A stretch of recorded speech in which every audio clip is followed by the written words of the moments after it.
Welcome everybody to a look at the second release from Indicator that I've bought for this month, the first of which was Spawn of the North, which is behind me, which we've already reviewed. And today's film is 1964's Behold a Pale Horse.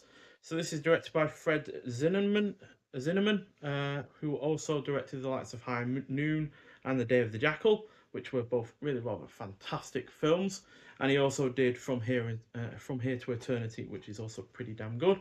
So this is a drama film clocking in at 121 minutes long. Stars like Sir Gregory Peck, who I've seen in 12 other films. Favourites being like Sir Cape Fear, The Guns of Navarone, and On the Beach. But it was also really good in The Omen, The Gunfighter, and The Big Country. Also stars Anthony Quinn, who I've seen also in 12 other films. Also was in Guns of Navarone alongside Gregory Peck. He's also in The Oxbow Incident, Across 110th Street, and Guns for San Sebastian. And finally, you got Omar Sharif, who was also in the likes of The Horseman, Top Secret, and Juggernaut. So Manuel Ortiguez is a famous bandit. He's a bandit who was famous during the Spanish Civil War, but has lived in France ever since for the last 20 years in exile. When his mother, however, is dying, he considers visiting her secretly in his Spanish hometown. But his biggest enemy, the Spanish police officer Vinola, has prepared a trap at the hospital where he has a chance to finally catch Ortiguez. So, generally surprised by how much I enjoyed this, given I had seen the mixed reception this had had upon its original release before seeing this, and yet the great cast and the thoroughly engrossing plot really did win me over. The cinematography is also excellent, kind of evokes of the film noirs of the 40s and 50s in a lot of ways that it's shot. The pacing is on point, it has thematic weight to its plot, which include the likes of the effects of generational violence, as there is a child in this film that seeks to kill the Spanish police officer, but Gregory Peck isn't too interested in killing him. But the child is like, if you see him, give him a nudge from me, or something along those lines. And yeah, that kind of evokes generational violence. But there's also some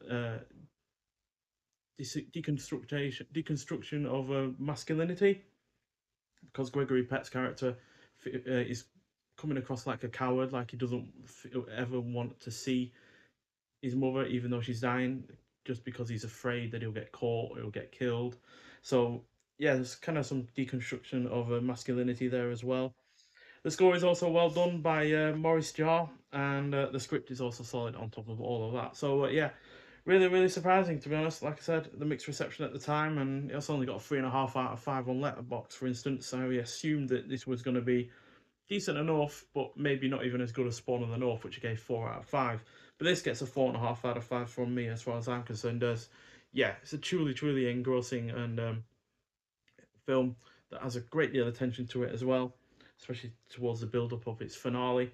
And yeah, that cast alone is what really sold me on trying this film out to start with, and I'm glad they did. So yeah, we also have a reversible sleeve artwork as well.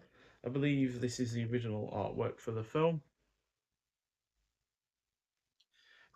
And we also have a booklet with this, just like we did with Spawn of the North. So there's the director himself. And there's a director with Omar Sharif, who I didn't even recognise, to be honest, because I'm most used to seeing him with like a mustache and grey hair. So seeing him without either of those did throw me off for a little bit. So inside this booklet, we got cast and crew, and then we've got Of Mice and Men by Michael Patterson from 2025. So there's our three leads together.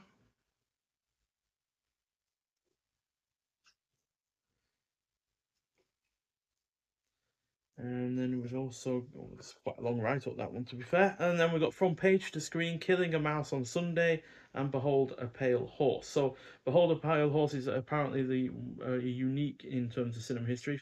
The novel of a film man directed on the screen by another. After over 30 years of working in film, Emmerich Pressburger published his first novel, Killing a Mouse on Sunday, on 30th of October 1961. His working partnership with Michael Powell, which spanned 20 collaborations, had dissolved during work on their final film together as The Archers, Are Met, Are Met by Moonlight. While Pressburger was initially hired by Zinnemann to write the screenplay for this film, the two didn't see eye to eye, and Pressburger was dismissed and replaced with J.P. Miller. It's not known what Pressburger made of the final film. I know Omar Sharif was a bit down on this film as well. So yeah, those elements plus the fact that the critics at the time weren't too bowled over by this did make me feel like this. I was getting in for a bit of a underwhelming effort, but just was not the case. And then we got also in this Zinnemann's Revelations. Fred Zinnemann hoped to put film behind a pale horse in Spain, yet sending a translation of the film script to General Franco's government offices resulted in an immediate blanket ban on the production and exhibition of all Columbia films in Spain for 2 years. As it was reported in an article in Variety, the main objection was the depiction of the police chief as a man who has a mistress and takes bribes.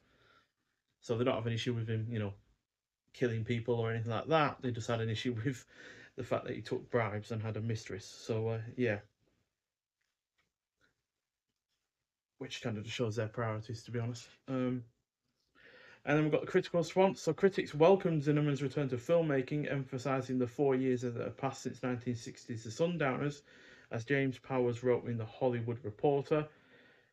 So yeah, I'm not saying that every critic at the time was a downer on this film, but from what I read initially, it did seem like a lot of people just didn't take too kindly to it in a lot of ways. And then in terms of the presentation, Behold the Pale Horse was sourced from Sony's HD remaster.